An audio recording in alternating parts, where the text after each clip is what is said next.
Hi, I'm Jennifer. Welcome to my kitchen. I'm making strawberry syrup today, or actually I should call it strawberry sauce. It's going to be something I use for brunches, whether it's over pancakes or waffles. I'm also considering using it for a strawberry shortcake kind of topping where you make the white cake or the yellow cake and you put strawberry sauce in the middle and then another layer of cake, and then on the top would be whipped cream frosting. So it's like a strawberry shortcake cake. So that's what I'm doing today. Strawberries were buy one get one at the grocery store today, so 6 of them jumped in my cart, and who am I to argue? So what I decided to do was to look up my recipes, and I found strawberry syrup. So when you're canning, I wanted to walk you through the steps. You have to make sure that you always find a recipe that you trust, and so for me, I'm using one of my favorite cookbooks. It's a good starter cookbook when you are learning how to can. So of course it's not the only one I have, but that's just one I'm using today. But the recipe called for 9 cups of strawberries, and when I took 6 containers and washed them and cut them up and hulled them, it ended up making 18 cups. So today I'm making a double batch. So welcome to my mess. So I've decided to do them both in their own containers because I find that like when I'm making jams and jellies, I have to keep the batches separate because otherwise it doesn't set up the same. I'm not sure exactly what the science is on that, but I just know that it's pretty much a tried and true advice that when you are doing canning, if don't double the batches when it comes to making things that you want to gel up. So inside here I have 9 cups of strawberries, 2/3 cups of apple juice, or apple cider in my case, and a tablespoon of grated orange zest. So a lot of times when I have orange zest or oranges on sale, I zest them ahead of time before I eat them for snacks, so it freezes well. So I just put it in a small container, I zest it, put it in a freezer until I need it for recipe. And today it just happened I had enough for the double batch today. So I brought it to a boil. I have 2 different pans. This right here is a clay Rock Crock XL, but it took a little longer to heat up. My stainless steel one is a little bit smaller, but it's still plenty big enough for a single batch, and this one started boiling faster. So I have, once it started boiling, I added my sugar.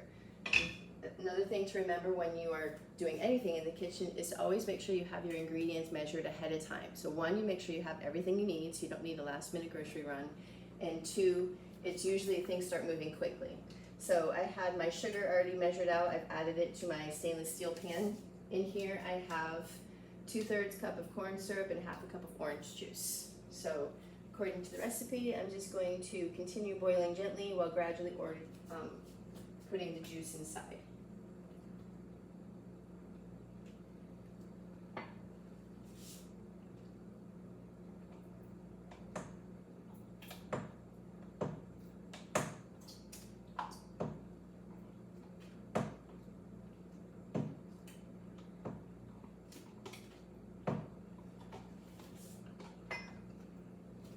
It does make extra dishes to have everything measured out ahead of time, but if it saves me some drama in the long run, it's definitely worth it. I have electric canners. I have in the past with water bath canning used my big spaghetti sauce pan on the stove, but since I'm cooking on the stove, I'm just going to use my electric canners. These are good for water bath canning as well as for pressure canning. Today we're water bath canning. So anytime you have things that you're canning that have a higher pH level, water bath canning is the way to go. Pressure canning, you either use it for low pH when it comes to meats and some vegetables.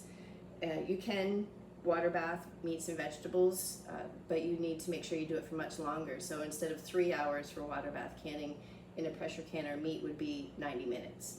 So that's why it's really convenient for me. I chose to use electric canners because they're pretty much very beginner friendly. So when I first started learning how to do it, I researched it in my glass top stove. Some people say that you can pressure can on top of it, but I have to worry about the weight of it and then the width of the diameter of the burners. So I just decided to get 1 canner. I loved it so much that I ended up getting another one for my birthday. So right now I'm looking at my seals. This comes off. It has a rubber seal with the frame. I've already checked it to make sure that it is all set to go. Of course, anytime we do this, you want to make sure your seals are good to go.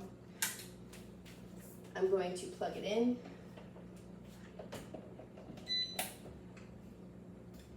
Give it a stir. So I'll be water bath canning this for 10 minutes for processing. So I switch it over to boiling water, 10 minutes, insert jars, already been done. The water is in there with the half pint jars.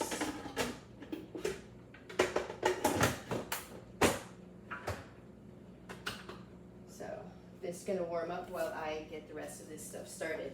My other side, over on this side, my clay pot is just starting to boil.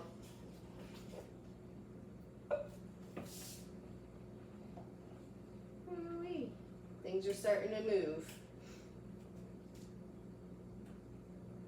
Okay.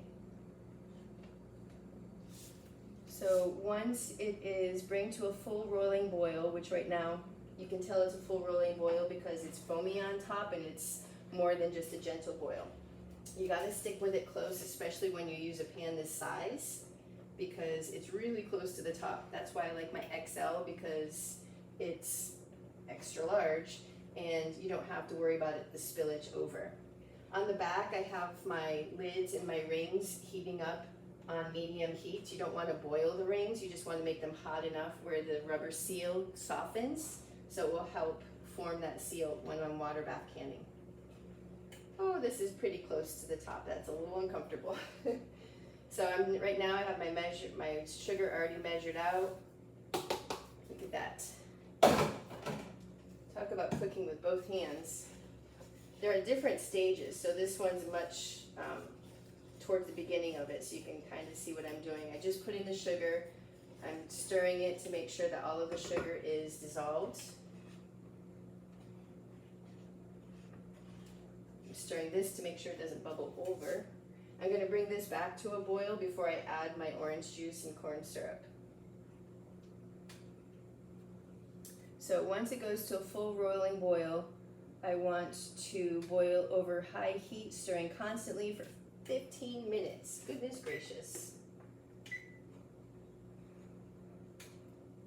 Timers are my friend.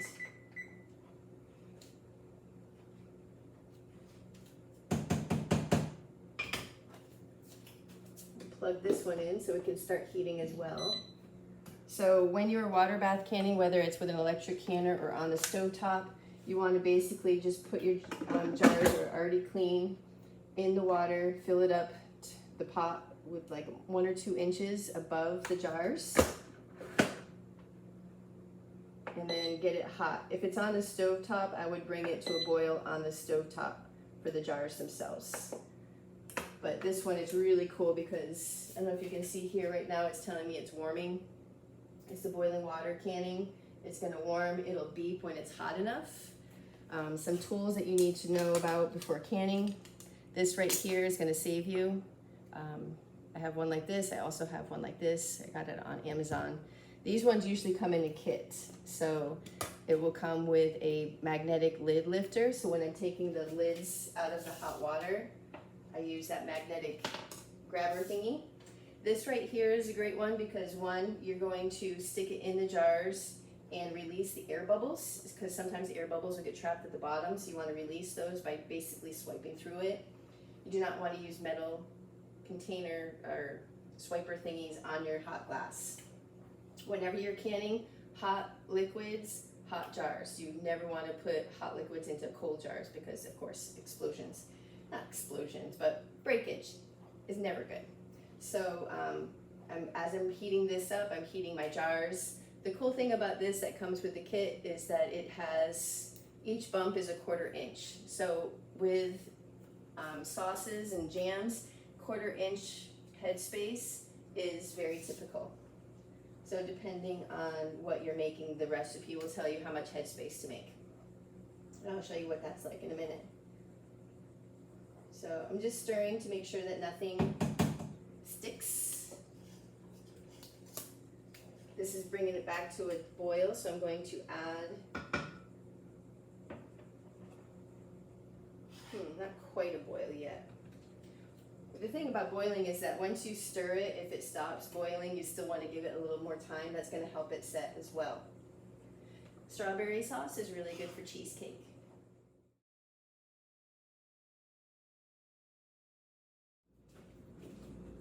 Cool. So now we're ready for the canning stage of this. I just grabbed one of these hot jars from my water bath canner. My sauce is ready to go. You're gonna find that there's some foam at the top, and some of the recipes tell you to skim it off. I found in my experience between what I've done plus what I've read, it's more for what it looks like than what it tastes like. So I just have learned to stir it back in. It's not a problem. So if you do see foam on the top of your sauces or your jams, I would recommend just going with it. So I have my wide mouth funnel, and I'm going to fill in my jars within 1/4 inch of the top.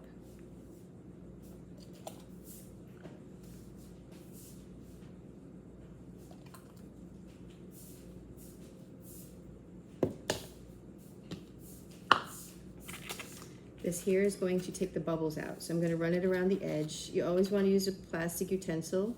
This comes with a kit. So if I just run it around the edges, that's going to release any bubbles down towards the bottom.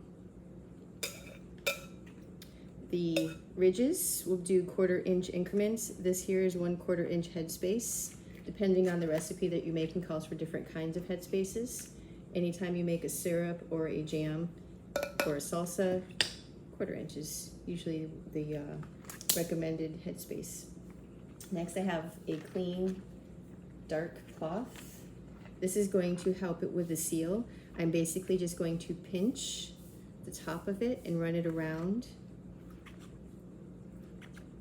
One of the reasons for false seals, or sorry, lack of seal, would be because the lid wasn't, or the jar wasn't clean before putting the lid on. This here has a magnet on the end. It comes with the kit. And just reach into the hot water, put it here. And then with the ring, just basically make sure it's centered. Just finger tight, not too tight, not too loose.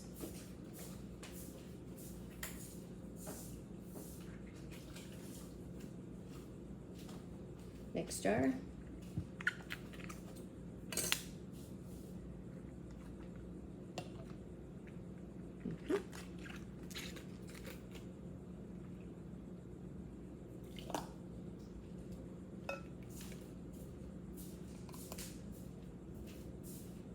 If there's ever a time where it doesn't do a seal when it's all said and done, I wouldn't worry about it. You just pop it in the fridge and you're welcome to use it earlier. So I can tell right away I'm gonna need more, but I'll just do the bubbles out first. I'm just running around the edge. Let's top it off. Use this as my guide.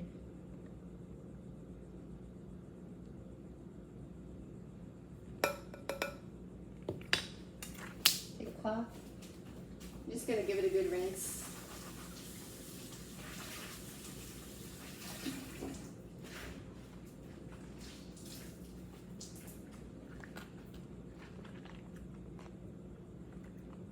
Pinch, go around. If you were doing something that had oil in it, say meat, or basically meat is the one that comes to mind, I would dip it in vinegar. But since it's just strawberry sauce, I don't necessarily need the vinegar to cut the oil out. So that's something handy to know. The lid goes on. The cool thing about wearing rubber gloves is that I can reach into the water quickly. This is of course handy to have, but the rubber gloves help a lot.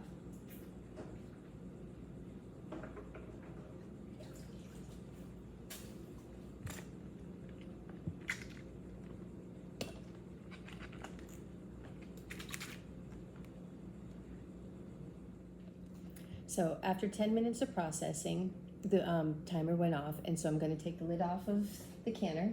whether it's stovetop or my electric canner. And I'm gonna let it sit for 5 minutes. So the jars are still in there, and for 5 minutes it's gonna just sit there.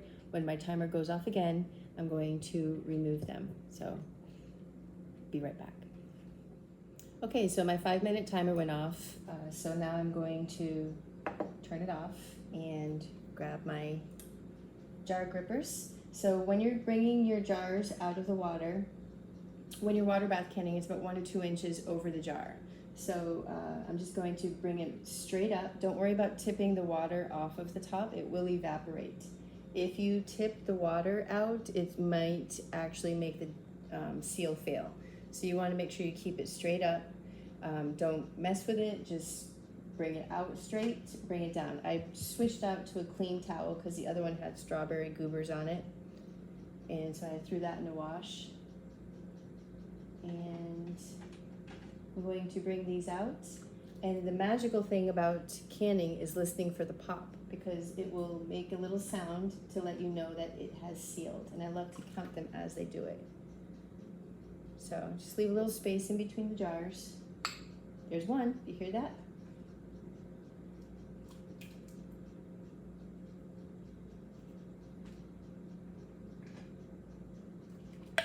Two, three. You can see a little bump going up, so I can see visually that it's there. If for some reason after a few hours the bump is still up, that's going to show you that it did not seal. And so that's one you're going to pop in the fridge and you'll save it for another day. If you try to push it down, it will look like it's sealed, but it won't be a true seal, and you're going to find something stinky in your pantry later. So you want to make sure that you do not force the seal. You just want them to do it naturally.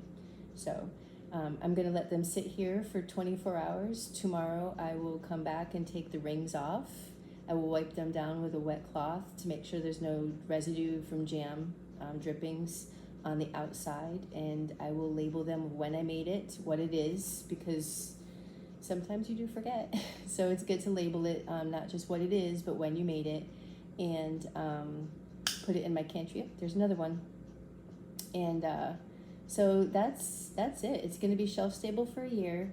And the great thing about canning is that once you do one recipe, you're like, ooh, I did it. I can try another one. So, you know, you have your selections of jams, of course, but then you can graduate to salsas.